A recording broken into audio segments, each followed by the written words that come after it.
Sports Daily on Wichita's #1 sports radio, 97.5 and 1240 KFH.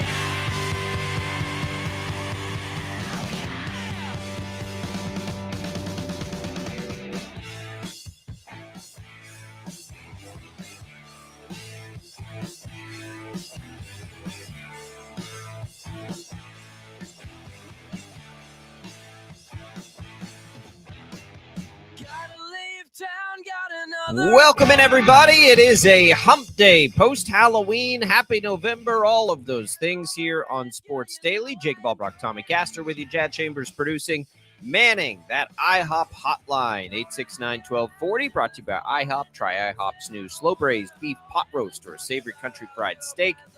Glad to be here with you today. We'll give away some AEW Pro Wrestling tickets for the weekend. We'll give away some HGOs. Make sure to tune in, stay listened in for your opportunity to win those prizes. It is the day after the NFL trade deadline. The Chiefs don't do anything of significance. We can get into that as they prepare to go to Germany. Clark Hunt talked yesterday about that trip and, gave a little insight on what the Royals are doing there in the future. We'll get into all of that as well. Happy Wednesday, everybody. Tommy, how are you? I'm good. You have a good Halloween with the kids yesterday? I did. It was very cold. Very cold. And we were, we didn't go out until it got dark as we normally would. We went to a friend's house in the neighborhood, and I could see as we were going over there, all the kids that were out while the sun was still up. And I was like, oh man, we're going to be behind all these kids. And there weren't as many people out once it got dark, and it was cold. Our kids powered through. They did a good job. But we did that. I had, Rangers game on in my ear while we're doing it. And I thought that I balanced it well for somebody who has like tunnel vision sometimes.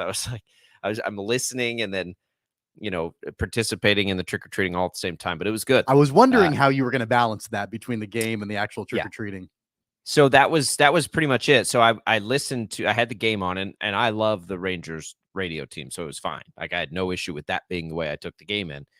And so I'm listening and we're going through that. And then, they got up 10-0 while we were in trick or treat mode. And I'm like, okay, I think I can sort of retune over here a little bit more and shift it. So it was fine. And then I actually got it onto TV probably by the 7th or 8th inning, as the Diamondbacks were kind of trying to sneak back into that game, but it worked out. It was fine. And I knew that was coming. Like Halloween's one of those where you just kind of bite the bullet and just, you got to commit that time. My kids are little, like this is one of their greatest days of the year.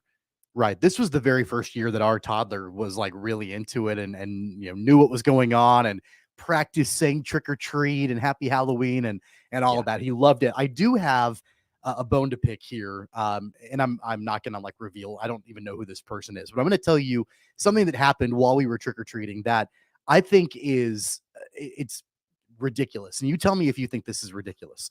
So we're just around the neighborhood, we're going to houses, whatever. And I've always been a big believer that, and I was this way too. Like when I'm a bachelor, I don't want to hand out candy. I leave my porch lights off, and I just know like that's kind of the sign to not go to the door. So we're going around trick-or-treating and, we kind of have that routine and we take the toddler up, ring the doorbell, then we kind of step back and let him, stand there.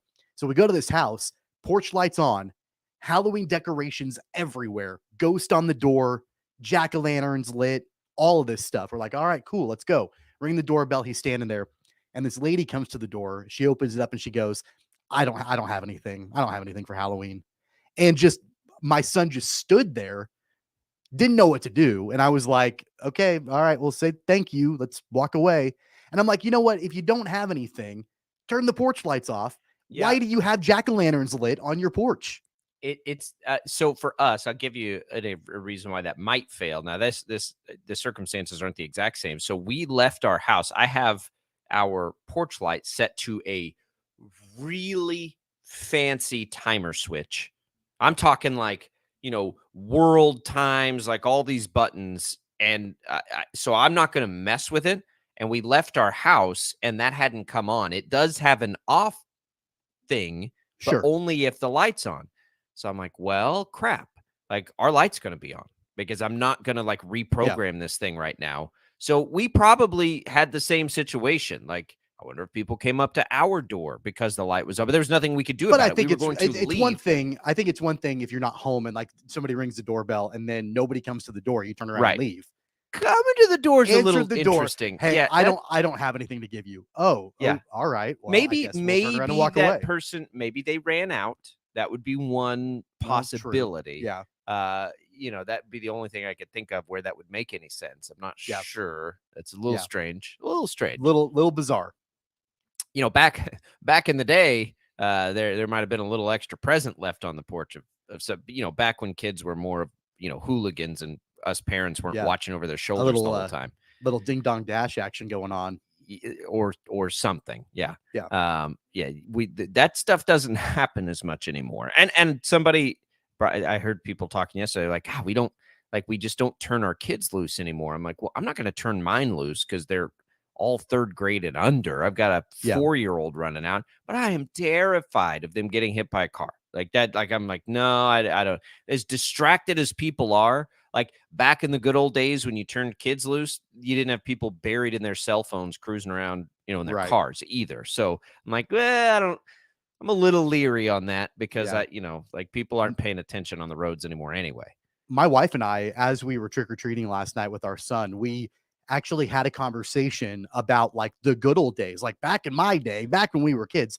And it just seems so different now than it did then. And it might not really be, but just in our minds, it kind of is. Like we were talking like, oh, we would spend hours trick-or-treating. Okay, really? Did we? Probably not, but that's the way that it seems, and like every house was giving out candy. And now you've got like, entire blocks that are just the lights are off. And then I made a point to my wife. I'm like, I don't think that trunk or treats were really a thing when we were kids. They are now, where people do that sort of thing more, I think, than just going up to a person's house and ringing the doorbell. Well, the other problem is because we're out with our kids more probably than we used to be, that means somebody's not home to pass out candy. Right. That also, that's a down. And I won't have any problem turning my kids loose when they're older, but they're little. And, that's the reason. I do have a bone to pick with, Joe Public here. We got 3 buckets of candy last time. I mean, our kids are powering through. It's cold, like powering through, no big deal. 3 buckets of candy. They get back, they do the dump. Everybody sorts it out and gets ready for the candy trade, Not one Butterfinger. In 3 buckets of candy, not one Butterfinger. Where have we lost our way in this country that you can go trick-or-treating, get 3 big full buckets of candy, and not have one Butterfinger to steal from your kids? Like, what is happening? As soon as they changed the recipe of Butterfinger a few years ago, it's not the same. Oh yeah, it's not the same as it was back in the day. Like it's still good, but it's not like it used to be. I didn't know they changed the recipe. I don't really care. I just want a Butterfinger. Like what? How is that possible though, that Butterfinger has been pushed out of the assortment bag so much? Because that's what it comes down to.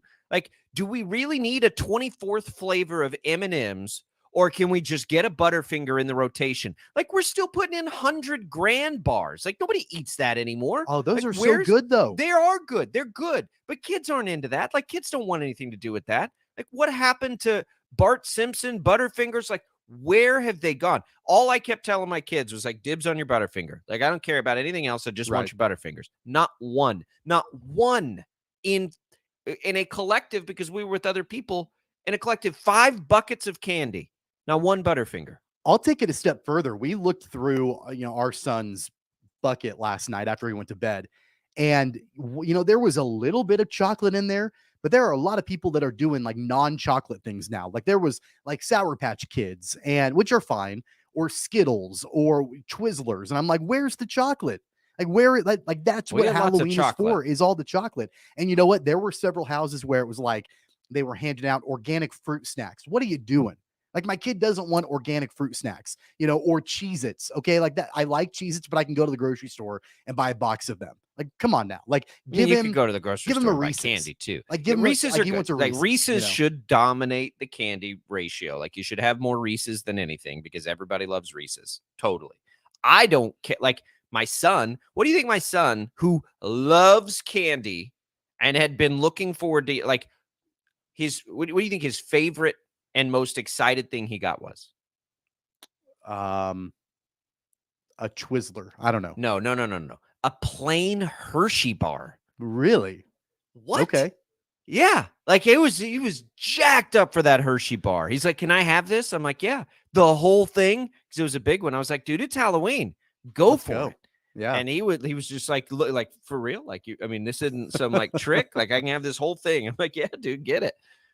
A Hershey bar, and I like so for like I don't like plain chocolate that much. I like it when it's got other stuff in it, like a Reese's or a Butterfinger or peanut butter M&Ms or something, but not just plain chocolate. And I would rather have like sour punch straws than chocolate Yeah. most of the time. But it was a good Halloween. Hope everybody had a happy Halloween and stayed warm. That certainly that certainly deterred the normal amount of trick or treat traffic, but it was all right. You power through it. You just bundle up, and it was there. But now it's in the Hey, past. It's November. I can't even believe it. nothing ruins a kid's Halloween costume faster than putting a winter coat I know. over top of it. Like you can't be a very threatening ninja, if you're rocking a parka over your costume. It's a tough battle too and debate because it's like normally kids are so whiny and like, oh, not yesterday. It's like, no, I'll be fine. And you're like, no, Mhm. you won't. Put on the coat. This isn't the time to be tough here. Let's go. But it was fun. It's fun to have Halloween. Lots of great costumes. We had, I told you yesterday the HTO costume in store thing. There's some really good ones that come through. Like I am impressed. I'm not a great costume person. I'm not that crafty or artsy. So I have never been really good at that. I love it though. And I love seeing what people can come up with and create. It's really, really fun. And, I know everybody got to enjoy class parties and all that stuff. So happy Halloween, everybody. Hope it was a great one. Um, but it's November now, which means it's time to sort of shift minds on the sports calendar. We'll be done with baseball before the end of this week. College basketball is starting soon, and we're getting into the really pivotal portion of the NFL season. So, a lot to get to today on the show. We'll have KU reaches the CFP rankings for the first time. K-State gets the big matchup over the weekend with Texas that we can begin to look at. Much more on that tomorrow, by the way, with our K-State insider, Tim Fitzgerald. And the Chiefs go to Germany. Clark Hunt has thoughts. Marquez Valdez-Scantling has thoughts on that. First, interesting thoughts. We can get into all that. The trade deadline is come and gone. All sorts of reaction, and a high-profile head coach has been fired this morning. We'll hit it all. Let's roll forward on a Sports Daily. On the way out, Chad, let's give away some AEW tickets. Making its Wichita, Kansas debut, AEW Collision Live on TNT Intrust Bank Arena, Saturday, November 4th. That's this Saturday, our final pair of tickets. We'll go to our first caller during the break to our IHOP hotline, 869-1240. Good luck, everybody. We'll come back. We'll begin to dig in on the sports schedule here on Sports Daily.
All right, welcome back in, everybody. Sports Daily here. All right, so the Raiders are cleaning house. They've fired Josh McDaniels. They have fired their GM. They have fired their offensive coordinator, Mark Davis. I think probably a little less loyal than Al. I don't know that I'd remember Al Davis doing something like this. Like he was like famously too loyal, probably. But the McDaniels experience is done. It never made a ton of sense to most of us, but sometimes those second chance coaches become awesome. Bill Belichick, Pete Carroll, whatever. But not this one. The Raiders are a hot mess. They got to start over. I'm a little surprised they didn't do more at the trade deadline to let go of some or to trade away some players. Maybe they think a different coach can come in and still salvage this thing, but it hasn't worked, and it hasn't been for a lack of effort. They made a lot of moves, that at the time they were kind of praised for, and it has not worked out at all. And, it's probably, not that Derek Carr looks amazing in New Orleans, but he's playing pretty well. And that probably also sticks in the craw a little bit that you kind of chose McDaniels over Carr. And here we go. It looks like the Saints are in a decent spot to make the postseason, and the Raiders are a hot mess. It's just wild. And if you read the stories about how it happened, which we're trying to still siphon through and see how real some of those rumors are, it's just nuts. But I'm not that surprised by this, I guess. I mean, it was never going to work. Yeah, it never made sense to me that Josh McDaniels was the coach for the Raiders. He did not have a good tenure when he was the Broncos head coach, if you'll remember, all the way back, 15 years ago. Yep. And then he flirted with the Colts job, took it, then left, and then went back to New England, and then, ultimately made it to Vegas. And it never seemed like it was going to work. The thing that I think is so fascinating about all of this is that if you'll recall, after the Raiders fired John Gruden, they had their interim coach and they made the playoffs that year. Like they won games under their interim coach. And then, all the Raiders players were like stumping for him to get the job. What was his name? Rich Baccasia or whatever his name was.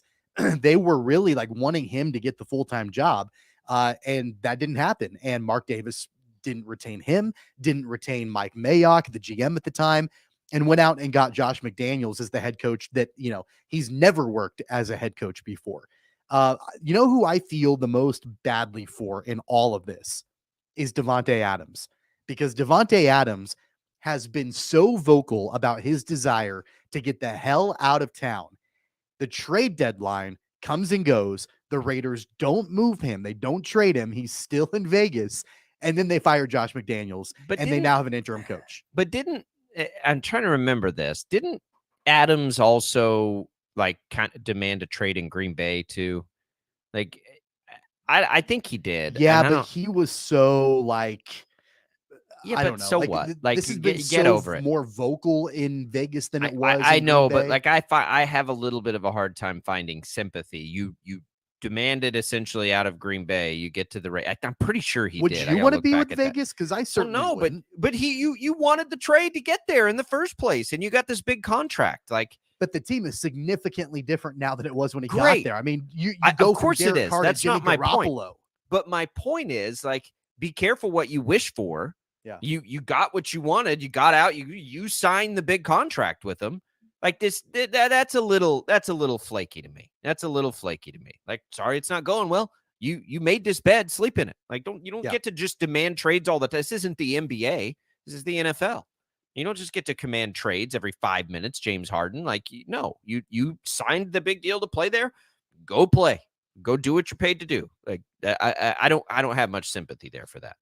They've had a variety, and he spent most of his career, by the way, with a Hall of Fame quarterback. Yeah. So it's not like he's been always burdened by bad quarterback play. They've made a variety of bad decisions in the Josh McDaniels era. I mean, from bad draft picks during the couple of drafts that Josh McDaniels has presided over, declining the option for Josh Jacobs. They signed Hunter Renfrow to an extension, which Hunter Renfrow is a good receiver, but I'm not sure that fit was ever really the right one, for him to be long-term in Vegas. And there were rumors that they were shopping him too at the trade deadline. Just a lot of really poor, of course, Derek Carr leaving and the way that all went down with Carr leaving the team and then going to the Saints. And I mean, the thing about it is like, it's kind of deja vu, and the Raiders should have known what they were getting themselves into. I remember all the way back when McDaniels took over in Denver. You remember he, like, from day one was at odds with Jay Cutler, who was the quarterback at the time in Denver, and then ended up like shipping him out and bringing in Tim Tebow. And like, how did that end up going long-term for the Broncos? McDaniels did basically the same thing when he went to Vegas, alienated Derek Carr. Derek Carr ends up leaving, and then they bring in Jimmy Garoppolo, and that hasn't worked. Like, McDaniels has a really hard time when he comes in as a head coach getting along with the incumbent quarterback. And that it happened in Denver, and it's happened in Vegas now. And I think that's a really large reason as to why he's no longer the head coach. Yeah, look, he just wasn't working. It's probably the best news for the Patriots, although they now have O'Brien there, so there's not really a spot for McDaniels. But he's been successful there, and that's kind of it.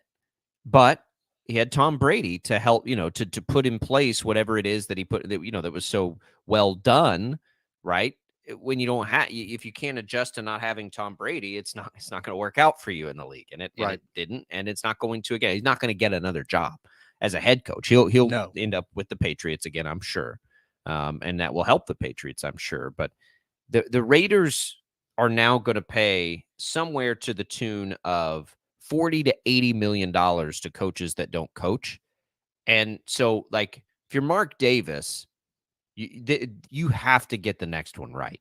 Like, you're in Vegas now. Like, you've got to get this right, get stability, and I don't know who's out there and who they can bring in. They've sort of, they tried the retreads now.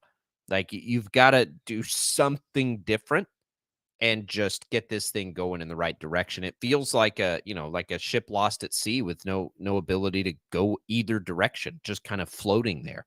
And they've got to make that happen. But, like, whatever. Again, we'll let the rumor mill flow a little bit. There's some crazy reports out of The Athletic that we can get into once we see if those are more solidified on how this all played out. But we'll do that. Elsewhere, the Chiefs don't make any moves yesterday. The Commanders make a couple of interesting moves. But the Chiefs is what we're obviously paying attention to. Didn't think they'd do anything, and they didn't. Clark Hunt talked yesterday about a variety of things, and, they don't make any trades, Tommy. I think it's fine. I don't think there was anybody that they could get that was going to move the needle, because either players that people wanted them to get weren't available, which I feel like is probably more of the case. And then there's other players that maybe were that just, they don't really help you any. So this is it. This is what the Chiefs have now. And, do we have 3 weeks in a row, or do we have last week? I think it's somewhere in between. But again, with the defense they've got, I think it's going to be okay. I think in general, I'm not even just talking about the Chiefs. I'm just talking about overall. I think we all need to stop hyping up the NFL trade deadline. It's usually not anything exciting. Right. It's not like the Major League Baseball trade deadline where you've got a flurry of moves happening with contenders and trying to get, different pieces to their team to make a postseason run. That's not the way it works in the NFL. It's usually pretty lame. Like, there occasionally you will have a high profile guy move like Christian McCaffrey did last year. Like, that was a big deal. But I think overall, like, I'm tired of getting hyped up for the NFL trade deadline, like, generally speaking, and then really not a whole lot happens. And, all the reporting was there that the Chiefs weren't going to do anything. They didn't. I think that, at least I personally wish that they would have. I wish they would have went out and made something happen at wide receiver. They didn't. They're going to stand pat. That's what all the reporting said they were going to do, and that's what they did. Is that the right decision? Time will tell. I don't have much confidence right now in their wide receiver room, and I don't know if a couple of months from now it will be any better. I'd like to think it will be, but I've got no proof to show that it will. We can't pretend like they haven't done anything, though. They traded for McCole Hardman, so they did make a move. It just, like, here's the thing. If they'd have made the McCole Hardman move yesterday, everyone would be like, oh, they got to, they made a move at the trade deadline. Nice job. They did. They did it a week earlier. Last year, they made a move at the deadline. They got Kadarius Toney. So, like, they've been active at the deadline. I think the timing of the Hardman trade maybe is a little distracting. Most people will act like they didn't do anything at the deadline, but the reality is they did do something. They brought in McCole Hardman. They just didn't do it on the day of the trade deadline. But they did it. They added a piece to the wide receiver room. Now, since they've done it in that that time gap, he'd muffed a punt. So everybody has a little bit of a bad taste in their mouth. But I'm telling you, Tommy, if they made that same move yesterday, the same people that would be like high, and I'm not saying you're doing this because you're not, but there's a lot of people who are like, oh my God, the Chiefs didn't do anything at the deadline. If they had traded for McCall Hardman yesterday, those same people would be like, oh, good, they made a move at the deadline. Like, but they did, they did it just a week earlier. I don't think there was anything that they were going to be able to get done that was the responsible thing to do. That so in the NFL too, like it's not like in Major League Baseball, you get traded, you can step in and go do your job the same way the next day for another team. You can't do that in the NFL. Like they need an entire offseason to put in place, plays and things. And like for a player to come in, especially a wide receiver for the Chiefs, which are notoriously difficult for wide receivers to pick up the offense, that's a tough sell anyway. That's why Hardman made sense, right? Because at least he would have some knowledge of how this thing works. But to go trade for somebody who's never been there, like how much time does that take? So I think it's a difficult thing to ask them to do anyway. And you're sort of like the time to make a move was the off season, right? Right. Yeah. Right now, it's a little more difficult to just plant somebody in there and expect them to make a huge difference. Yeah, I'm going to make an analogy here that I've been thinking about ever since the trade deadline passed. In my mind, Brett Veach, I think, would make an excellent president of the United States for one reason only. And that's because if you had him in charge of pressing the nuclear button, he's going to show the most amount of restraint possible and never do it, right? Like not be tempted to do that. And like, that's what happened. Like he could have very easily pressed the nuclear button and went and traded away the future for the Chiefs, traded away draft picks to bring in somebody like DeAndre Hopkins at the deadline, or any of the other wide receivers that we talked about that were potentially on the market. And he could have kowtowed to people like myself and others who have said this wide receiver room is garbage. It's going to hold them back. They're not going to be able to win another Super Bowl because of that. You need to do something, need to fix it, whatever. And Brett Veach, he stays the course. He is resistant to that sort of thing, moving away from that strategy that he's got in place, where it is drafting well and developing young players to come alongside the high-paid stars. That's the strategy for the Chiefs. Whether or not we like it, whether or not we agree with it, that's irrelevant. It's Brett Veach's strategy, and that's what he's done, and that's what he's going to continue to do.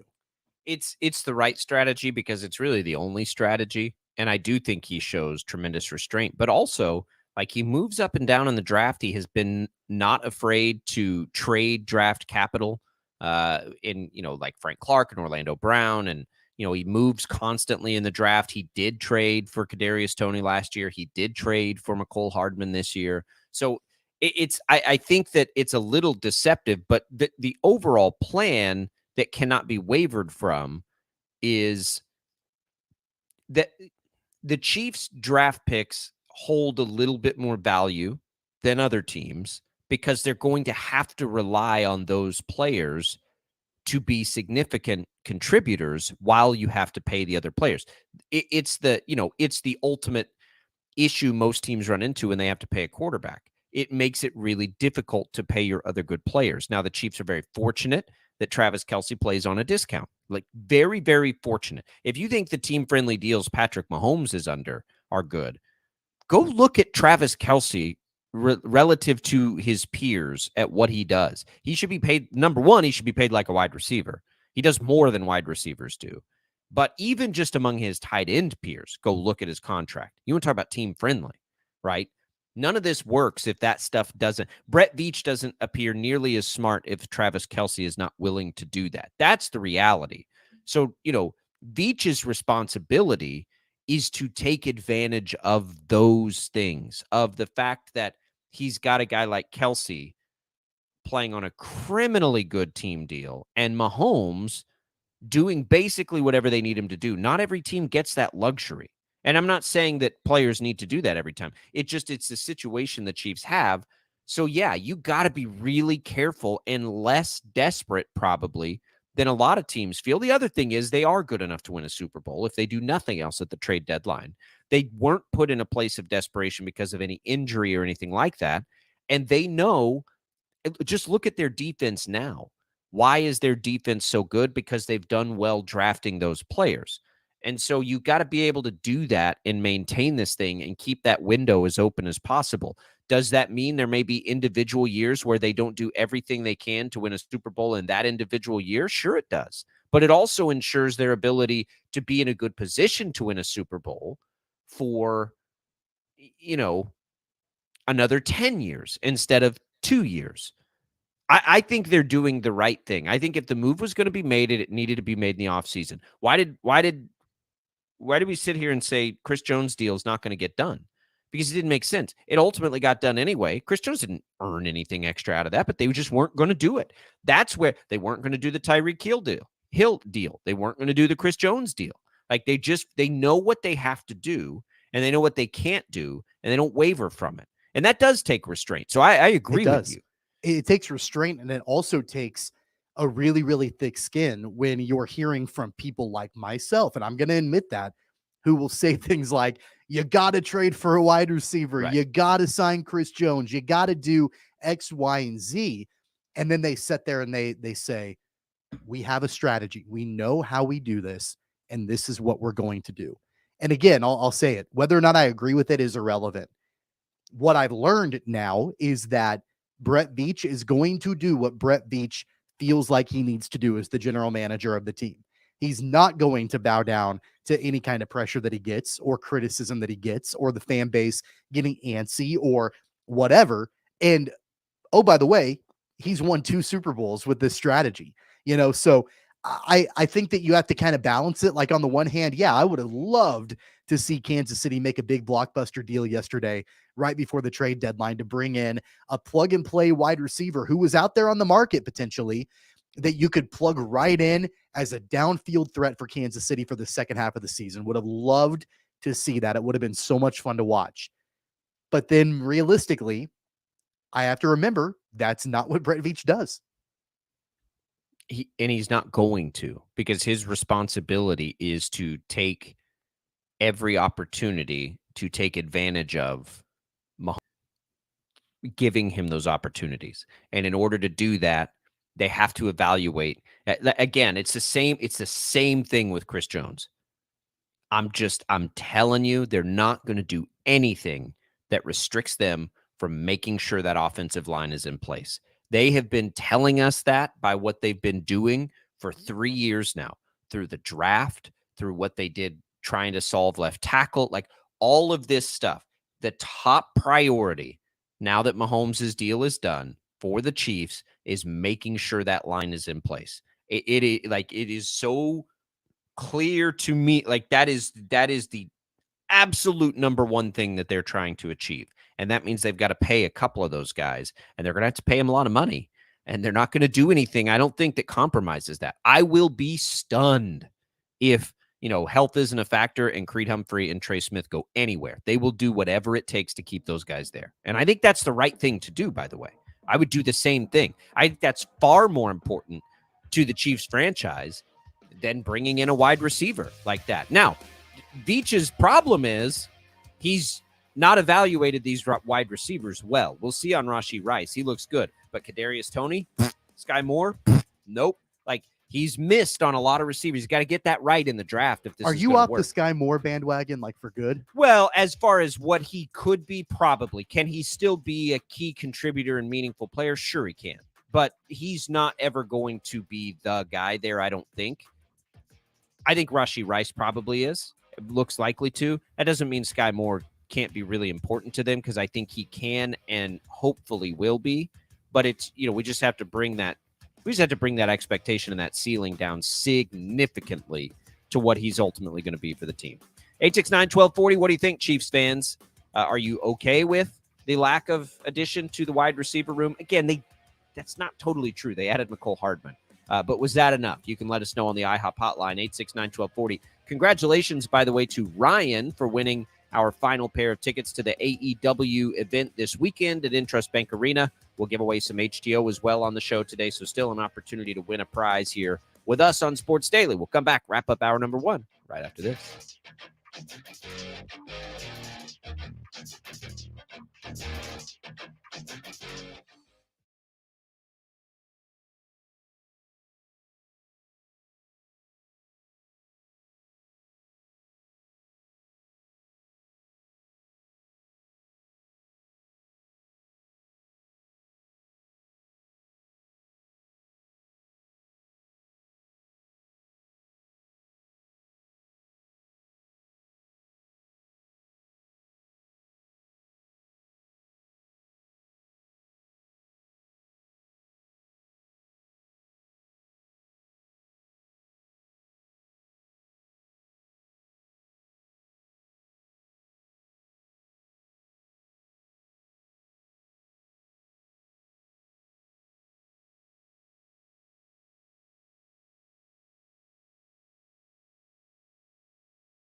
All right, welcome back, everybody. Sports Daily here on KFH. We were just talking a lot about the Chiefs. Can't get enough Chiefs coverage. Check out Locked On Chiefs, a daily Chiefs podcast, free on the Odyssey app. Follow it on the Odyssey app or wherever you get your podcast. Welcome back in here to Sports Daily. Jake Albracht, Tommy Castor with you. Jad Chambers producing.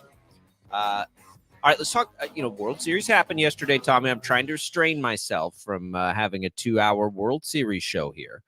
But the Rangers learn right before, or we learn, they probably learned before that. We learn Adolis Garcia and Max Scherzer are both out the rest of the series. Yesterday felt really, really, really important for the Rangers to win, in my opinion, because of that. You didn't want that to linger. And boy, they came out and answered in a big way. The offense explodes. Travis Jankowski, who essentially replaced Garcia in the lineup, was outstanding. He's a defensive guy, but he's lightning fast, and he's kind of been hot in the postseason when they've used him. That's exactly what the Rangers needed to do when they get that kind of news, is come out and make a huge statement early in a game. I love baseball. I love postseason baseball, especially. But I'm going to tell you right now, I hate the bullpen game in the World Series. I hate it. I think it's the worst thing. And, I know that the reporting came out, I think yesterday, that game 1 of the World Series was the lowest rated World Series game of all time. And I know that wasn't a bullpen game in game 1, obviously, but you throw in a bullpen game from the Diamondbacks in game number 4. I've got a pretty good idea it's going to be fairly low rated. And of course, it was Halloween and all of that. But I know Rob Manfred, I think it was maybe a week ago, before the World Series started, talked about the importance of bringing back starting pitching in a way that, is a lot more viable and dominant, starting pitchers pitching longer, that sort of thing. What the Diamondbacks did by throwing out their relievers in a bullpen game, it absolutely shot themselves in the foot. Sure. And I understand, like, teams do that with it's a matter of necessity a lot of times, but I hate the fact that it's gotten to that point, because them doing a bullpen game absolutely cost them. I think their roster is a little more restrictive. I don't know that they had much of a choice. I do think it was probably their best pathway. It's worked for them in this postseason. And the fact is, the Rangers technically threw a bullpen guy out there, but he was also a starter most of the season, and he was able to go his 5 innings and do his thing. But, it's the Diamondbacks don't really have a choice. They don't really have somebody to just throw out there. That's just a roster I hate the fact that it's restriction. become a kind of a necessity for them and for teams to do that. It's one thing in the middle of June or in August or whatever. It's another thing in the Fall Classic, on the biggest stage of them all, in, a series where, if you're the Diamondbacks, you got to get a win to even the series up at 2 games apiece, and you don't have a choice but to throw a bullpen game.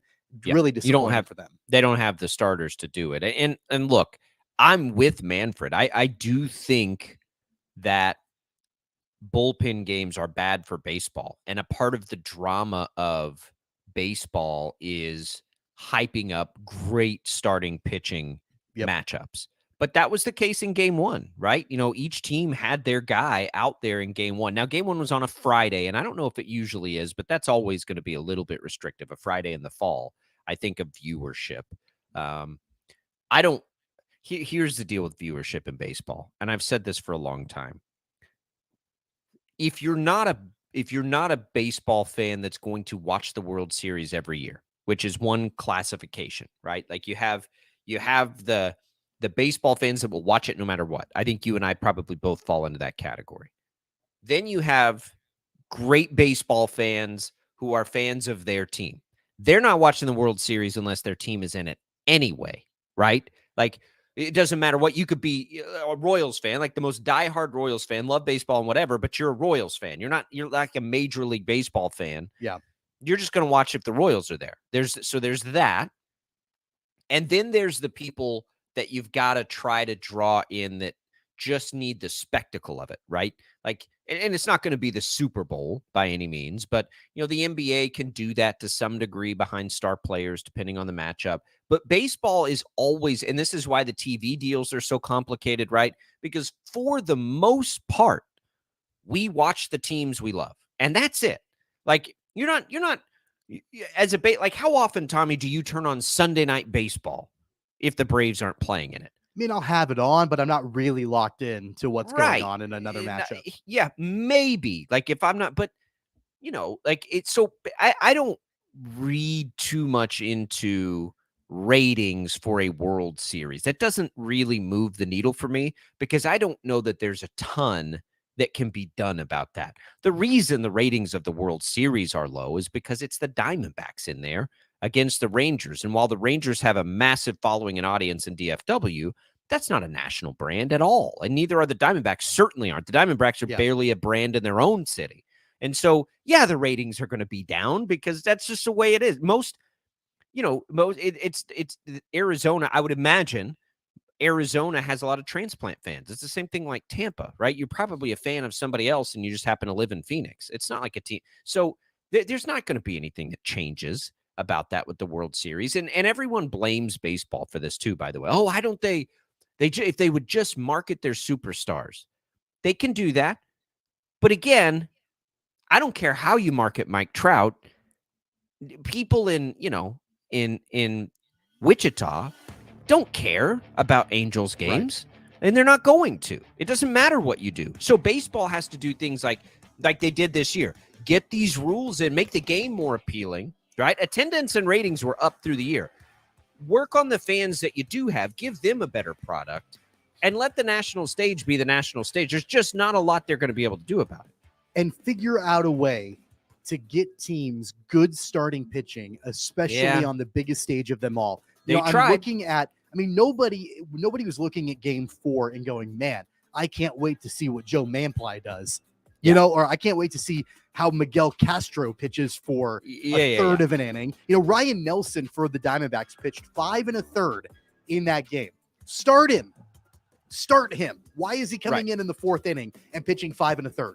Yeah, I don't know because I don't know the lefty-righty matchups off the top of my head. But look, the thing is they have changed the rule to make guys pitch to 3 batters. That's an effort to do less of this. And it just – I don't know what else baseball can do because they could try – and I'm not saying don't because I agree with that. I hate using the bullpen too much. I just don't know what it is they can do. Like I had a hot – I was like, get rid of the shift. Immediately, that would be the best thing that could happen. I don't have that. Like I don't know what this would be other than what they've done. Hey, look, I'm just glad that we're going to get to see Evaldi and Gallen tonight. I think that's an incredible matchup. And for game 5, when the Rangers can clinch, it's going to be a ton of fun tonight. Get it done so I don't have to compete with working on a Friday night for high school football again this week. That's really difficult to do. Can we just get that done tonight, Rangers? Let's just get this thing buttoned up and we'll selfishly be done with it here. 869-1240. We'll come back. Hour number 2 of Sports Daily coming right at you.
Welcome back, everybody. Sports Daily. Jacob Albracht, Tommy Castor, Jad Chambers, man in that IHOP hotline for us, producing the show. The IHOP hotline at 869-1240. You can try IHOP's new slow-braised beef pot roast or a savory country fried steak. Tommy, if you put pot roast in a bowl, is that a stew or is that a meal? Is it primarily liquid? I've never had a pot roast that's primarily liquid. There's a lot of liquid in pot roast. There's liquid in pot roast. I mean, you can dip like as a gravy, or you can dip it in that. But if I put all of that in a bowl, and it's got some liquid in there, is that a stew or is that a meal? But why would you do that? That's not how you eat pot roast. You put it on a plate, and it's different with vegetables. It's got the vegetables in there. It's a pot roast. Yeah, but they're separate, right? Like you've got the pot roast on one side of the plate. You've got the carrots and the potatoes.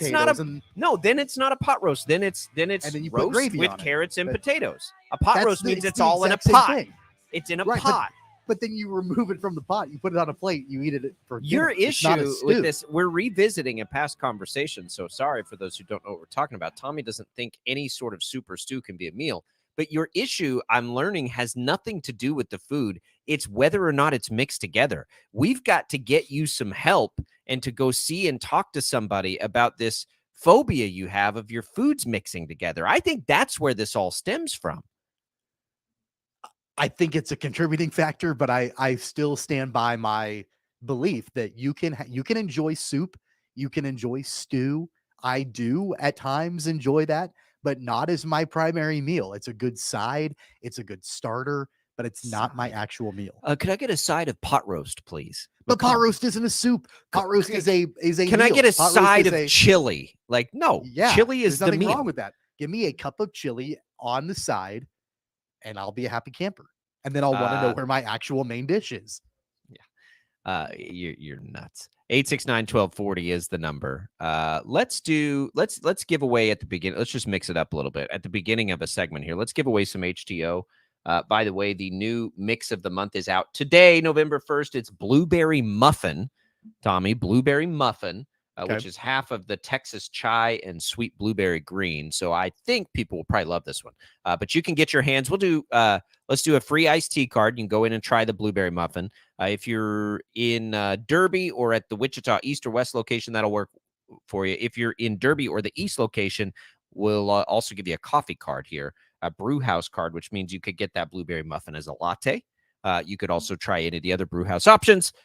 You can do that. First caller right now. We'll do it at the beginning of a segment. Keep people on their toes. 869-1240 on the IHOP hotline. Jad will get us a winner, a brew house, and an iced tea from HTO on us here at Sports Daily. Tommy, let's begin to. Well, first, we didn't do this yesterday, so let's touch on Naquan Tomlin. So Naquan Tomlin was arrested over the weekend, got in a bar fight apparently. Then he is suspended indefinitely by Jerome Tang. Now, you remember last week, Fitz, our K-State insider, kind of hinted at the fact that it's been weird with Tomlin this offseason anyway. Wasn't in any social media videos, and then all of a sudden at media day, everything seems like it's okay. Then we get this fight. Now he's suspended indefinitely. Jerome Tang clearly has a high standard there and wants, his characters to live up to that standard. I honestly appreciate that. I think it's awesome to do that, and I hope that it's the best thing for Naquan Tomlin. What I think I'm learning versus my initial reaction is it seems like a temporary suspension. As long as, Tomlin does the things he needs to do, that he'll be welcomed back. Who knows when? Maybe even in a couple of weeks. I know they're not putting a timetable on it. When I initially saw that, when did that come down initially? The suspension Monday night? Monday, I believe. When I initially saw that, I was like, oh my God, they kicked Tomlin off the team. But that's not what happened. And that's not the situation. So for K-State basketball this season, which I think they play their exhibition game tonight, like that is a sigh of relief to some degree. And now it is like, let's see if Tang can get Tomlin on the right track here and get things turned around and back on the right path. And I hope that happens because Tomlin's going to be a big part of what they do. I think if they're ultimately very successful this year, they're going to need him. Yeah. I mean, I think that this is something that is really important for the Wildcats to get figured out with Tomlin and, see if there is a path forward for him on the team. And it sounds like there might be. It sounds like there might be a situation where, they're able to come together and make this work, but you don't want this to drag on into the season and become a distraction. So you've got a little bit of a luxury of the fact that like the regular season hasn't started yet. So you've got a little bit of time to get this figured out with Tomlin. But I think it is really important because, one thing we've talked about throughout the course of the offseason is all of the players that Jerome Tang has lost, like Keontae Johnson and Marquise Noel and all of that. Tomlin was one of the few remaining pieces from the deep postseason run a year ago. And so you want to have that experience on the team. You want that continuity. He was the guy that started the majority of the games for the Wildcats a year ago. And when you're going to be relying on newcomers like Tyler Perry and Arthur Kaluma and others on this roster, you'd like to have somebody who knows the system and has been there before under Jerome Tang. And so if you can get that worked out with him, and I'm not saying they rush him back. I mean, obviously Jerome Tang has standards that he feels like his players need to abide by and live up to. I think he's trying to just help Tomlin, honestly. You've got to make sure that, that he does those things to where you feel comfortable with him returning to the program. But man, I think from a basketball point of view, you absolutely need Tomlin to be able to play and be productive as kind of that returning piece of what they did a year ago.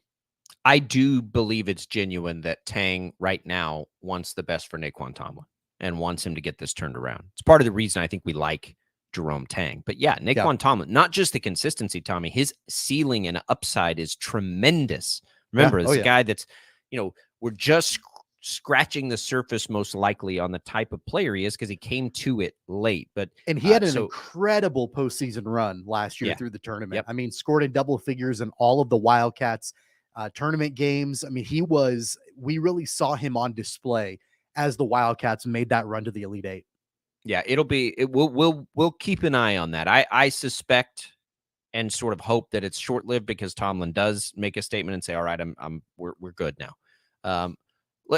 IHOP hotline is do we still have Monty, Jad? Let's go to Monty, who, by the way, is our winner of the HTO giveaway. Congratulations, Monty, on the win there. But you also had a comment on the pot roast soup jab I took at Tommy there. What's on your mind, Monty? Well, I think Tommy's crazy. I follow you guys on Twitter. My handle is Jimmy5, and I posted pictures of my wife's soups to Tommy. Yeah, I remember that. Yeah, that they are a meal. You get a big hunk of bread and a good soup or a stew. That's a meal. It's not an appetizer. Monty, I agree. I told you on Twitter, I'd be more than happy to, if there's an invite to try some of that, I'd be more than happy to. And maybe once I actually try that, maybe my mind will be changed. But right now, I'm steady on my thought that the soup is not a meal. Okay. Also, what you sent was the perfect example. Say that again, Monty. I do have a comment on Jerome Tang. Okay, let's hear. I've been to a couple of K-State football games this year, and out tailgating, he'll swing up in a golf cart and get out and mingle with the fans. And to me, that's just fantastic. It is. He's a good dude and a good coach. I agree with both of those things. I think, and honestly, sometimes you can't be both, but if you can be, it means everything. And I think a big part of the reason for his success is legitimately the fact that he is a good dude and trying so hard to do those things that are important to fans and are important to the culture of a program. I mean, it was contagious in the tournament. That's when everybody got to see it across the country. But we've been seeing stuff like that all year long. Yeah, he engages the fans and he cares about his players. Caring about your player, we appreciate the call, Monty. Enjoy a nice big bowl of soup tonight. Enjoy the HTO win, and we appreciate the social media interaction too. Buddies.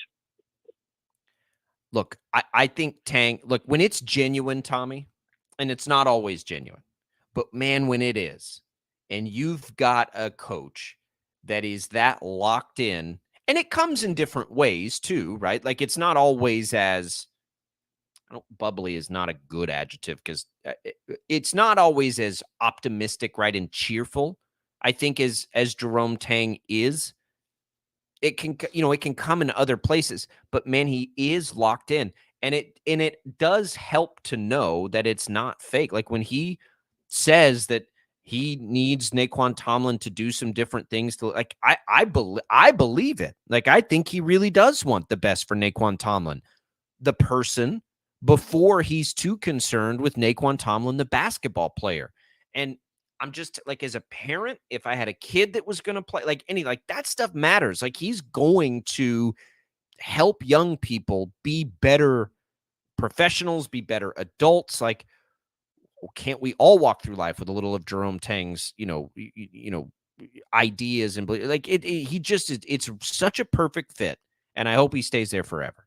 How many times have we seen, even just in college basketball by itself, seen players that have gotten themselves in trouble, whether it's legal trouble or moral trouble or whatever it is, and you've had coaches that have come out and have, suspended players or whatever, but you think, okay, well, that's really not genuine. Like they're doing it because they were told they had to, the compliance people with the school or the NCAA or whatever it is, like they're the ones that are making this decision. And, we know the coaches themselves aren't, particularly high up on that moral ladder, and so like they're probably not the ones that are actually making that call. I wholeheartedly believe that Jerome Tang was the final one that said, no, this is what we're doing. And it might hurt our team. We might not have Naquan Tomlin with what he does on the basketball court, but this is the right thing for him to do as a person, to get the help that he needs in this kind of situation. It happens all the time. I mean, I can think, and I don't want to like throw a bunch of coaches under the bus, but in my head, I'm thinking of a handful of coaches that I know don't have a big time moral compass, right? And they don't particularly care what their players are doing off the court. They want them to win. They want to win. They want them to produce. That's what it's all about. And it's a little bit different for Jerome Tang. Yeah, he wants the program to have a ton of success, and he wants to win, and he wants the production and all of that. But man, I do think it is absolutely genuine, the concern and the care that he has, not only for his own players, but man, like I've heard stories of just people on campus, like other students that are just there in Manhattan that Jerome Tang has helped and reached out to. And like, it is absolutely genuine. And it certainly is a revelation in today's world of, seeing a college basketball coach act in that way. I mean, like, imagine the days of guys like Bobby Knight, and then you have Jerome Tang, right? Like, you couldn't get any more different. Yeah, and a temper aside, I don't know if Bobby Knight, what he was like with his, I don't know that. I mean, I know he had a hot temper, right? But look, it's okay that it comes in different ways, and because wins are ultimately what they're paid to do. But man, it's what is that? We hear the term all the time, like servant leader, right? So Jerome Tang is, and it's better when you get it that way. That's what I mean. Like, you can get it lots of different ways. You can win games lots of different ways, and none of this matters if Jerome Tang is not winning games, right, and doing those things. But it's so awesome when you can get both. And he's given out his cell phone number to students. He comes to the tailgate, as Monty just mentioned, and just hangs out with people. It's just like I get it, right? Like a genuine appreciation. Like, man, I'm so blessed to have this job. I want to just make this the best thing I can make it. And it's cool. I love it. And I hope he has success. And I hope the best for Naquan Tomlin too. But they get an exhibition. We'll get a first look at them. Excited to see them. I think we sort of have, well, for KU, it's their expectation is to be the best team in the country. K-State, I don't think we know as much. Like, I don't know. In a really difficult and tough Big 12, it's like where should expectations lie? Like, what's the responsible expectation? Not within the program. Of course, within the program, they want to win the Big 12. But from the outside, I think it's probably like top half. Maybe it's a little higher than that. I'm not sure what it should be. I don't have a good gauge of what I think needs to happen for it to be a successful year at K-State. Certainly, they need to make the NCAA tournament. I mean, that's where you start. And I think as long as they do that, everything's going to be probably fine. But it could be higher. And I suppose it could be lower. I think a lot of it, honestly, comes down to, will Tyler Perry be as advertised? I mean, there are a lot of folks that are projecting him as one of the best point guards in America coming into this season, right? And maybe not even best in America, but at least best transfers coming into a new team. And so I think that some of that is going to be like, that's one area where I think that the expectations are that he's going to come in and be a game changer immediately for the Wildcats. He's going to do things differently than Marquise Noel did when Marquise Noel was the ball handler for the Wildcats. I'm not sure that Tyler Perry is the kind of player that's going to put up a ton of threes, while carrying the ball up the court like Marquise Noel did. I'm not sure that that's really Tyler Perry's game, but again, like, he is being advertised as one of the better point guards in America this season. Is that going to be legitimate? Is that the case? I think we'll find out on that. And then, of course, Arthur Kaluma coming in from Creighton. We saw what he did over the course of his career there. Can that translate into Jerome Tang's system? Those two guys are going to be, I think, the key cogs for how far this team goes. And we just don't know because they're transfers coming in, and we don't know how quickly it's going to be for them to get acclimated to the system. Meanwhile, they are getting a visit from Patrick Ngamba, who is, I believe, a 5-star, one of the top recruits in the country. He is at K-State, I think, right now, or was yesterday.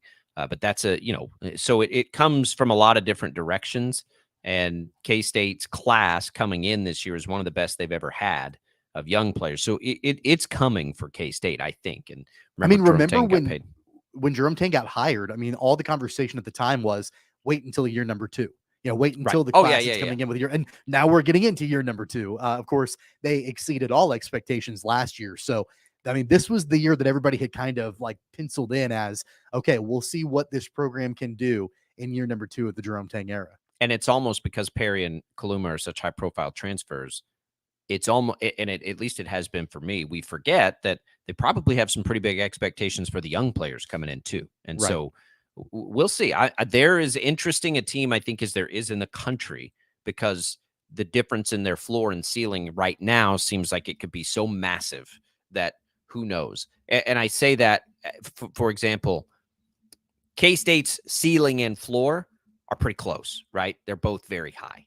Wichita State's not quite the range of outcomes possible, we don't think, as K-State, because I don't think anybody's saying, oh, Wichita State's going to come in and win the AAC this year. Maybe they do. I don't get me wrong. I hope they do. But I think as far as like us going in, those are probably closer together. For K-State, the outcomes are top to bottom, right? Like it could be all over the place. And so these early season games will be a good indicator.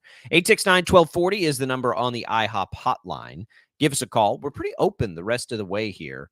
We'll continue to navigate it. Well, let's look ahead to some of the weekend's football, the Germany trip, Clark Hunt talking yesterday, Arrowhead news, some interesting little news and nuggets to pull out of that. We'll do that and begin to look at these college football weekends as well on Sports Daily on this Wednesday edition.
All right, welcome back, everybody, to Sports Daily. Albracht, Castor here on this Wednesday edition. Glad to be here with you. Let's talk a little college football, Tommy. We've got two massive road contests this weekend against teams. All the teams are in the top half of the Big 12. All of them think they have a shot at a Big 12 championship. Just tremendous opportunities for both K-State and KU. What an amazing time to have them both so good and so in the mix. Like, these Saturdays are wild and crazy, and these are high profile games we're talking about this weekend. Yeah, they are. And I mean, I feel like, of course, Kansas State and Texas, I mean, that's the premier matchup out of all of them, right? Like, that's the one that has the major ramifications with it. But then again, I mean, you know, the Jayhawks going to Ames and playing Iowa State at night after dark, where the Jayhawks, if they win out, can play for a Big 12 championship. There are a lot of stakes in that game too. The eyes of the nation are going to be on the Wildcats and the Longhorns this weekend, and we all know that. But man, you're right. Both games have, you know, an incredibly big feel to them this weekend with really big time, I think, ramifications on both games. So we look at it. I think this weekend we'll start with K-State, and we'll talk to Fitz about this tomorrow. I think K-State sort of saved Avery for Texas in the game against Houston. I think there was a game script that played itself out that allowed K-State to not need to show anything on what it might want to do with Avery. And, there's that gamesmanship, I think, has gotten K-State in a little bit of trouble in years past. But, I mean, they were so clearly in control out of the gates of that Houston game, and Will Howard was playing so well. It felt to me like, why would we even show Texas anything on film here? And like, hey, Avery, chill. Like, we don't need it this game. Let's save it for Texas. I that's the way that thing felt to me. I don't know if it's that simple, but I would suspect there is in the plan a heavy dose of Avery Johnson coming this weekend. Well, I just think Will Howard played such a great game a He week did. ago that, against Houston, they didn't really need to show Avery Johnson. I think there were a lot of different components to that. It might have very well been, hey, if we can save Avery Johnson and not put him out on the field and get him ready for Texas, that might have been a part of it. Not put him on film, right? Like, I Right. totally agree. But Will Howard's played great in the last couple of weeks, and they've still used Avery Johnson. They just didn't need to, I think, as much as it is as anything else. And that's why I like the 2-quarterback system anyway. It's been building for Avery to have this light him up game at Texas. To me, in my head, I could be totally off base with that. But for a few weeks now, since the Tech game, I'm like, man, they're gonna turn him loose against Texas. It just it has felt that way to me for a little while, and that has nothing to do with Will Howard. Will Howard will still be a big part of the game plan. I just think that they've had some things ready for Avery. I would suspect that we see at least one, if not several, deep shots from Avery this week against Texas on some plays to try and get somebody freed up and show off his cannon.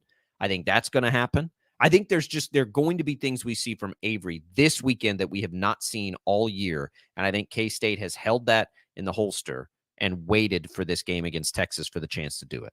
You may very well be right. And I think that there is a likelihood that happens. But make no mistake about it. The Wildcats win this game if Will Howard plays like he has the last couple of weeks. I mean, if Will Howard comes in and has the efficient game that he had a week ago against Houston and, doesn't turn the ball over.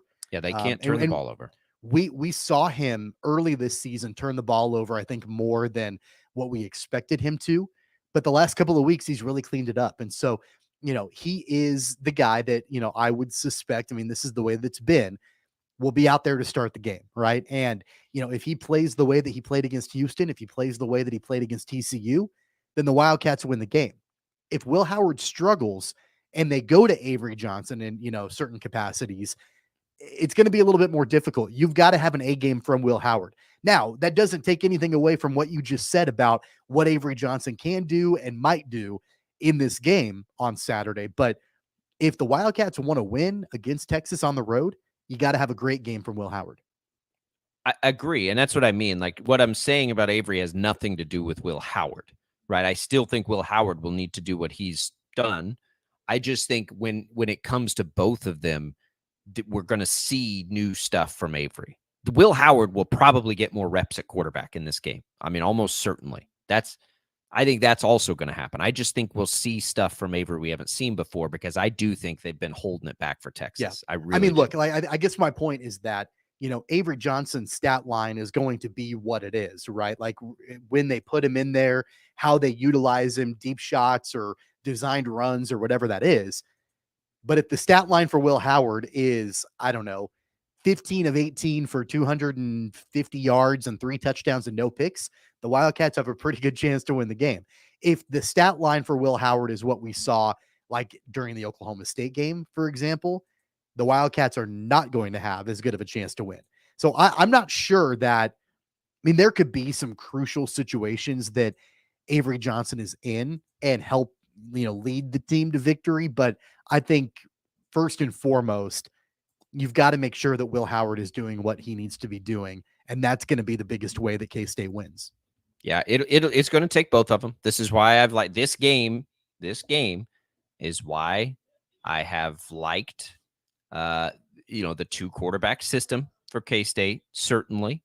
I just, It's all lined up for this for K-State. It really has to me. Like, this is what it's all lined up to get to showcase, to do everything for. Everything they've been doing is to try and go win this road in Austin, or win this game in Austin. Yeah. And look, by the way, this Wildcat defense has allowed 3 points in the last 2 weeks, right?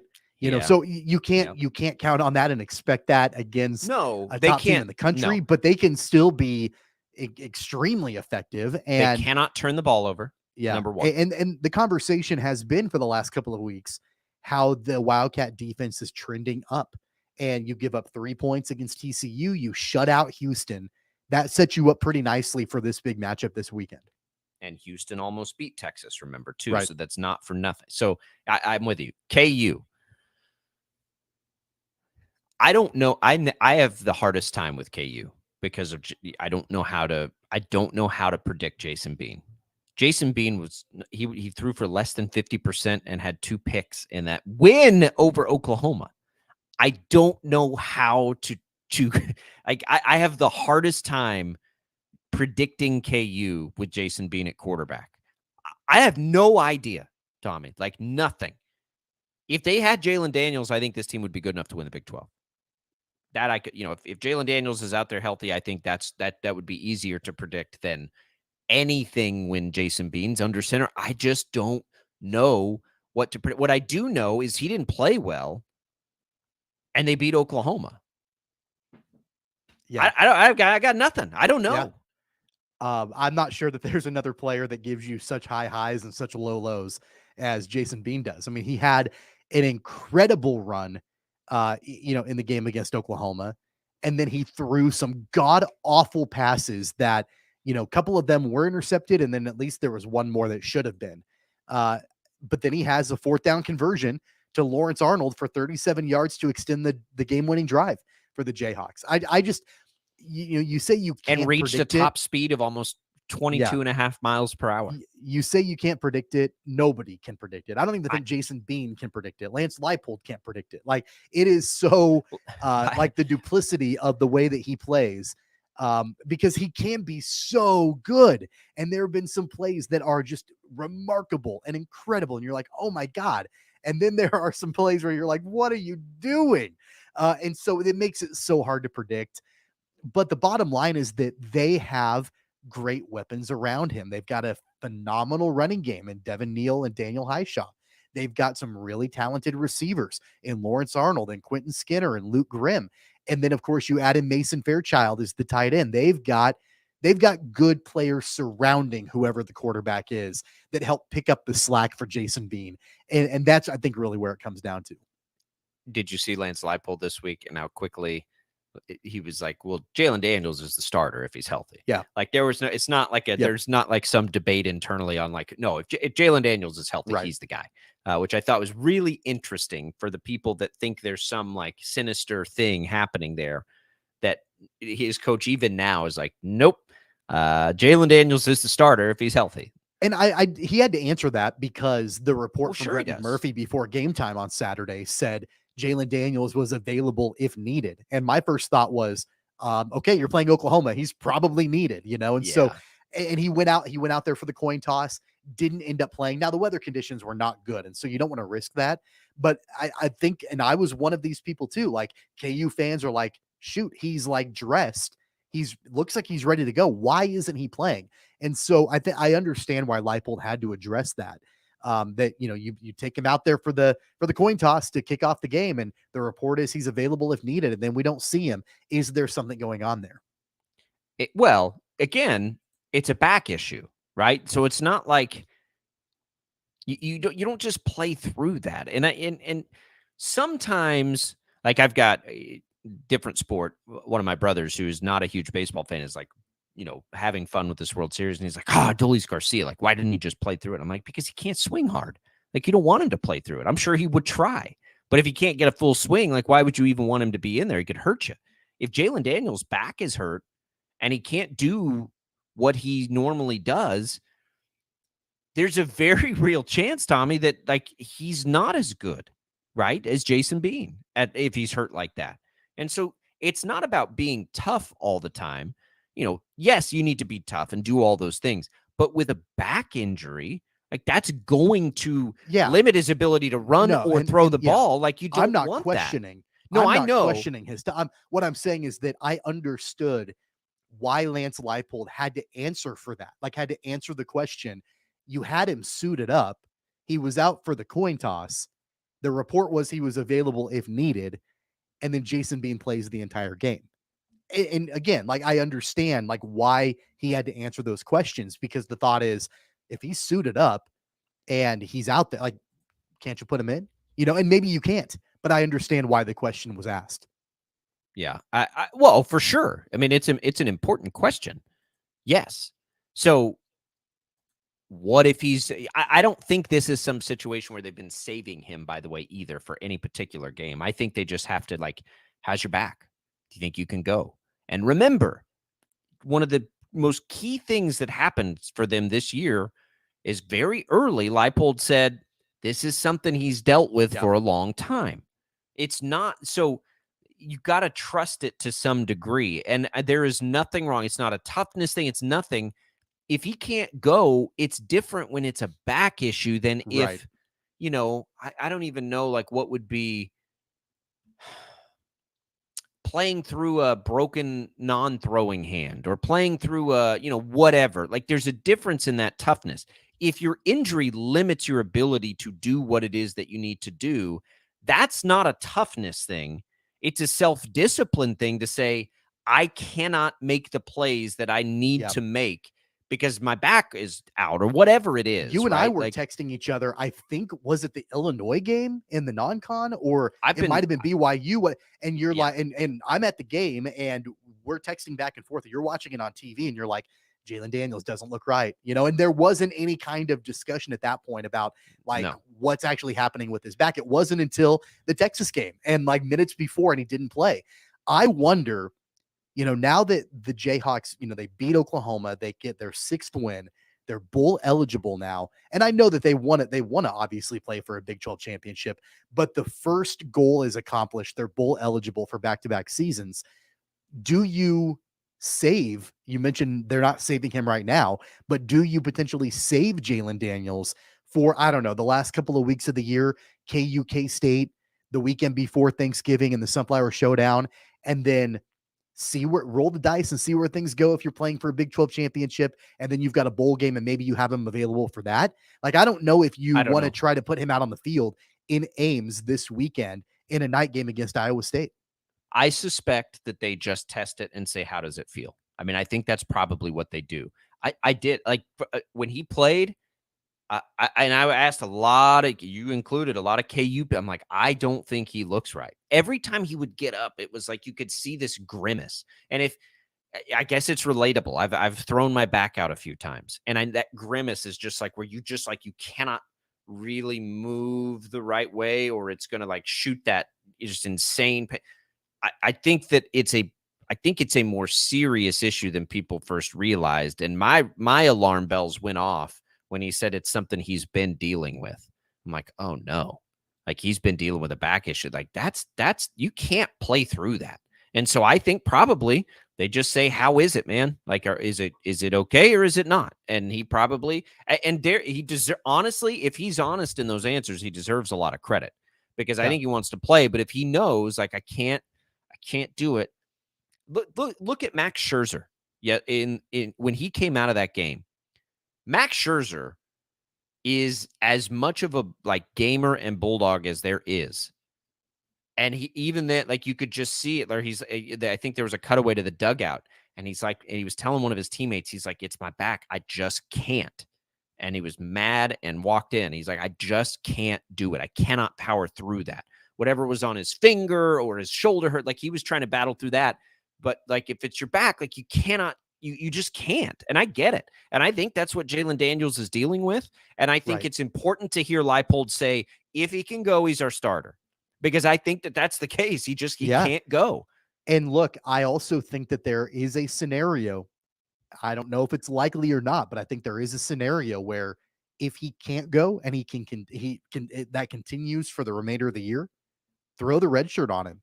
He hasn't played in enough games to be able to, exhaust that. throw the red shirt on him. I don't know what that's going to look like. I don't know what his plans are after this season, any of that. You could exercise the red shirt if it doesn't look like he's going to be able to go. But I don't think they have to yet, because he's got a year of eligibility. You don't have to worry about it yet. He's got a year of eligibility left anyway. So I don't think it really matters. Now, if they get to that point, they can just, why not, right? Like, who cares? But yeah, I don't think it's like some pressing thing. It's sort of like Avery Johnson. Like, does it really matter? Like, if Avery Johnson's as good as we think he might be, he's not going to be there 4 years anyway. Does it really matter for Jalen Daniels? He's going to be able to come back next year if he wants to anyway. And in his perfect world, he's not going to stay in college forever. If he has a great year next year, he can be gone after next year. Right. So I don't think it matters. He was the preseason Big 12 Offensive Player of the Year, and there was I think the opportunity this season for NFL teams to get a good amount of tape on him, all of that. That's not the case anymore. You want to know why Lance Leipold's rumored for every job and continues to answer that question?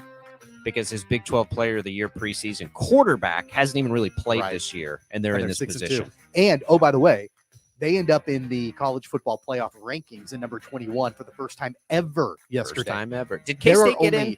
They did, yeah. Okay. I think it actually goes like Kansas 21, Oklahoma State 22, Kansas State 23, I think is the way it works. By the way, there are only 5 Power 5 teams in the country that have never been in those rankings. There were 6. Kansas was the 6th.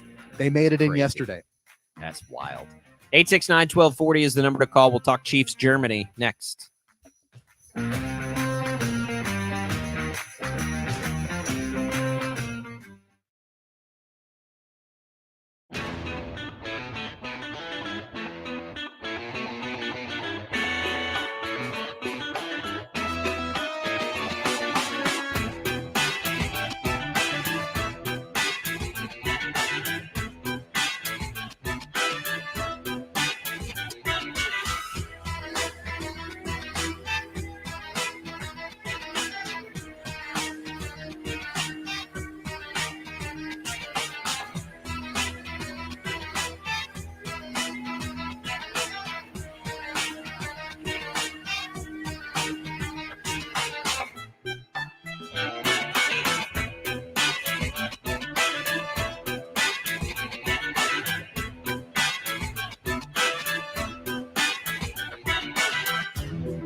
All right, welcome back, everybody. Sports Daily here. Jacob Albracht, Tommy Castor, Jad Chambers producing. Tommy, did you see any of Clark Hunt's comments yesterday? I tried to send you the transcript, and it was in a weird file, so I didn't get that to you. But he talked a lot about a few different things, about Germany and the importance of that for the Chiefs, and then about Arrowhead, too. How do you generally feel about the Germany trip? I'm okay with it. I get it. I understand what the priorities are for the NFL. They want to expand the brand worldwide. So I get it. It's like London. I mean, the first couple of times there was a London game, I was like, this is kind of dumb. But now I'm used to it. So Europe isn't a big deal to me. Mexico City wasn't a big deal to me. I know that Roger Goodell eventually wants, he said it, he wants to have a game in Australia. That's going to be interesting because of the way that, the time zones work with all of that. So, I get that. I understand Germany. It doesn't really bother me. I think it makes a ton of sense. I kind of like it. I know it's inconvenient. I'm not the one that has to travel across the world to play. But the way now, if I understand it correctly, that the NFL is sort of changing this is really interesting to me, where teams can sort of like lock into certain markets. Like I think the Chiefs now have Germany, Switzerland, and like Austria or something. That is actually a really intriguing way to do this, because I don't think it's feasible for the league to have teams permanently anywhere overseas. But boy, if you could attach teams like Jacksonville, if Jacksonville becomes the London team, if another team becomes a Mexico City team, if the Chiefs become the Berlin team, it almost gives you like this arm, right, of a place. And then you're going to play there once a year, either as a road team, technically speaking for your schedule. You probably alternate it. One year it's a road game you lose, and then it's a home game you lose. That does make sense to me. And I think it is a way for the NFL to expand it. Just give these great international cities, basically you're giving them a team to latch onto. So you're going to have a ton of Chiefs fans in Berlin. I think that's a pretty smart idea and a pretty great way to do this. Yeah, I don't have an issue with that. I mean, again, like I think that the majority of NFL fans are used to games being in Europe now.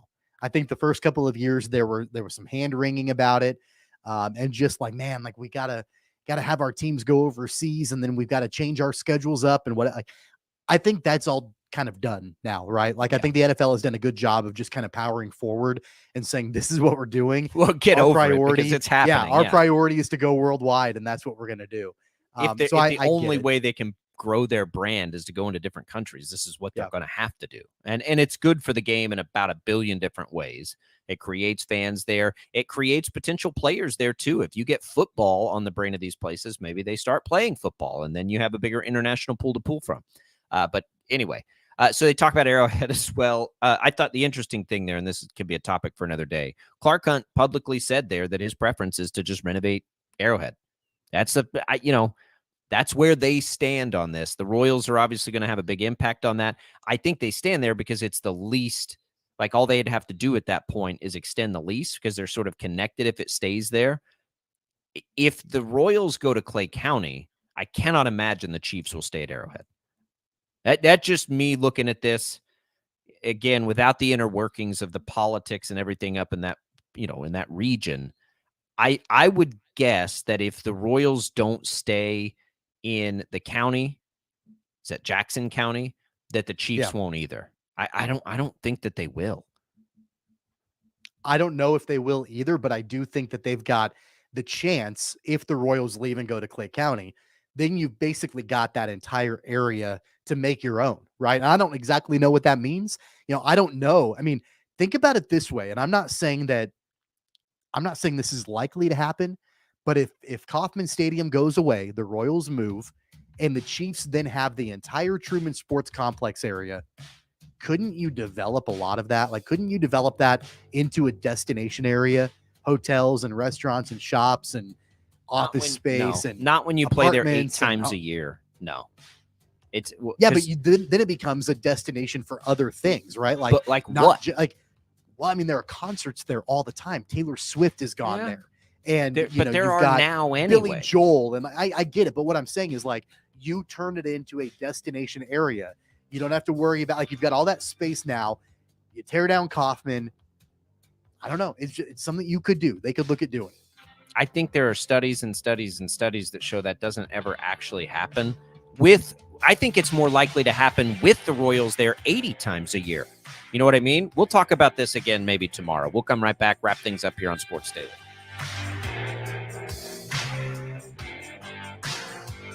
Hornet Nation, let's build the noise because basketball season is back.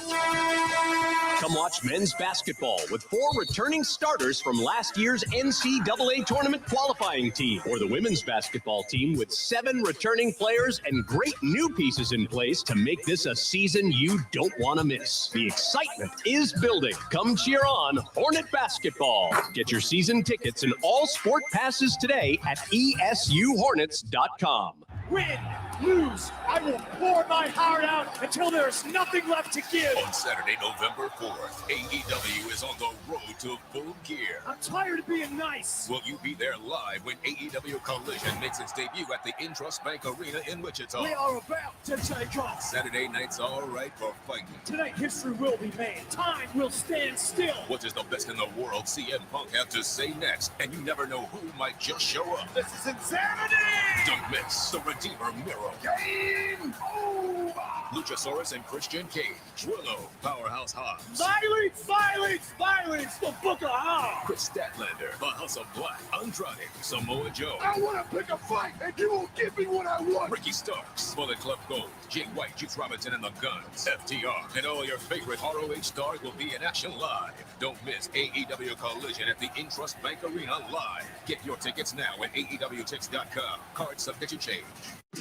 Wichita State Volleyball is back in action Friday, November 3rd at 7 p.m. against new conference rival North Texas for Educators Appreciation Night. All educators receive free admission to the match with a school employee ID. Bring the family back out to the Roundhouse the next day on Saturday, November 4th at 2 p.m. for Wichita Eagle Family Day. Receive 4 tickets to the match, 4 hot dogs, 4 popcorns, and 4 drinks for only $32. Purchase your tickets today at GoShockers.com/tickets or call the Shocker Ticket Office at 316-978-FANS. The most listened to sports radio in Wichita is 97.5 and 1240 KFH. Harbor is more than a house. If you're experiencing emotional, physical, or sexual abuse, Harbor House is here to help. Advocates can assist you with safety planning, identifying resources, and connecting to community partners. Our services are free, voluntary, and confidential. No one deserves to be abused, and HOPE is available 24 hours a day by calling 316-263-6000. And we're glad Odyssey serves. Pizza John's has been serving Derby since 1969. We pride ourselves on our great pizza and personal service. We treat all of our customers like family. Pizza John's, 208 South Baltimore, purveyors of round meals and flat snacks. Order your Pizza John's today. Oh, come on! Sounds like it may be time for an upgrade. And Computer Depot has what you need. Laptops, desktops, tablets, Macs or PCs. Computer Depot has it all and at the lowest prices. Don't trust an online retailer to offer you a low price and then send you something that doesn't meet your needs. Stop into one of the 2 Computer Depot locations in Wichita and get on-site help from experienced technicians that will hook you up with the upgrade you need and at a price that will beat Amazon. Visit ComputerDepotLLC.com for locations and hours. That's ComputerDepotLLC.com. It's cold outside, but spring mowing season will be here soon. Now is the time to get your mower to Maximum Outdoor Equipment for the Walker Mowers Winter Service Special. Save 25% off winter service labor or free pickup and delivery within a 25-mile radius now through December. Avoid the spring service crunch and save money with the Walker Mowers Winter Service Special. South of 21st and Andover Road, or west location, south of Kellogg on West Street, or visit MaximumOutdoor.com. The KFH Studios, powered by Devon James Injury Lawyers. Call 888-8888. That's 888-8888. College men's basketball exhibition game tonight in Manhattan. Kansas State hosting Emporia State. K-State has won 28 straight exhibition games at Bramlett's Coliseum dating back 20 years. K-State men's basketball coverage begins at 6 o'clock this evening, tip-off at 7 o'clock tonight in Manhattan, and that's right here on your home for K-State basketball, 97.5 and 1240 KFH. We've also got exhibition game in Lawrence tonight, preseason number 1 team in the nation, Kansas, hosting Fort Hays State. The Jayhawks have won 54 straight exhibition games at Allen Fieldhouse, dating back 29 years. That'll tip off at 7 o'clock tonight in Lawrence. High school boys soccer, the quarterfinals last night on Halloween night in Class 5A. An easy win at home for Maize South, 10-0 over Valley Center. The Maize South boys soccer team into the Final Four in Class 5A with a record of 18-1. I'm Ted, the Sports Head. Wichita's most listened to sports radio, 97.5 and 1240 KFH. All right, everybody, that's it. Thanks for tuning in today. We've got Jim Rome, 11-2, Bob and Jeff, Zach Gelb, 4-6, and then K-State's basketball game, that exhibition against Emporia State. You'll hear it. First time you'll hear K-State hoops here on KFH. Looking forward to that. By the way, if you can't get enough Chiefs coverage, check out Locked On Chiefs, a daily Chiefs podcast, which is free on the Odyssey app. Follow it on the Odyssey app or wherever you get your podcast. You can also listen to us that way as well. Congratulations to our winners. For Jad and Tommy, I'm Jacob. We'll see you tomorrow.